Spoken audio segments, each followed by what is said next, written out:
positive perspective on security cameras. So these have taken an interesting journey to get in place, partially because I didn't consider them too big of a deal, or to a large extent, I guess, probably.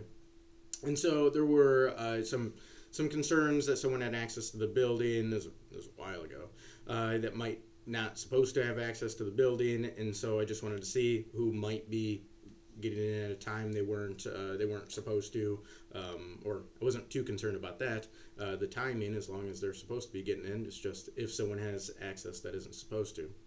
And so I thought a couple of those tiny cameras that they sell, you just stick it up, point it at the back door, and boom, it would reveal who it was. Simple, easy. Those things didn't work very good at all. So I believe those are thrown away now. But I kind of wanted to do a security system out of the ARPA funds for the township hall, but I didn't want to wait. I knew we'd have to approve it through the board, and I wanted to wait to do several ARPA things at the same time. And then I wasn't sure, there's logistical delays and everything, how long it would take to get some stuff installed. And so we got some simple cameras, like cameras you'd use at home off of Amazon. Pointed one at the front door, one at the back door, two different ones to see if one would work better, and if some sort of system like that would be sufficient, so it'd be cheaper, maybe easier. And those just were routed to my phone because that's how those things work. And so then it was revealed that people were spreading the rumor that I was using them to spy on employees, which is a weird one because they're facing the doors. All I cared about was the doors. But I did think that maybe we should wire up video cameras in the entire building when we got it professionally done, So nevertheless, stopped using those. They're still kind of in their places, which they haven't been being used. They haven't been active in a long time, so we might as well take those down. But now we had passed in the ARPA funds doing a job professionally on the doors in the drop box, and now that is all installed.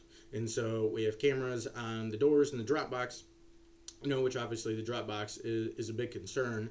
I know we've been getting FOIA requests for video on the drop box from the 2020 election still, and there is no video on it then. Now it's going to be a little bit to figure out the system.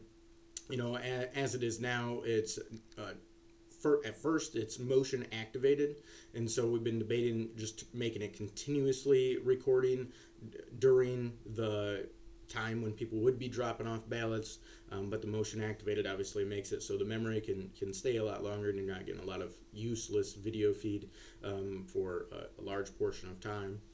But nevertheless, so I think it's been a concern of some people and not a concern of other people, but they're in place now, and so the doors are under video surveillance, the drop box is under video surveillance, and so if people have had concerns about those, that's a positive thing, and maybe for some people I know it's a very positive thing to have in place.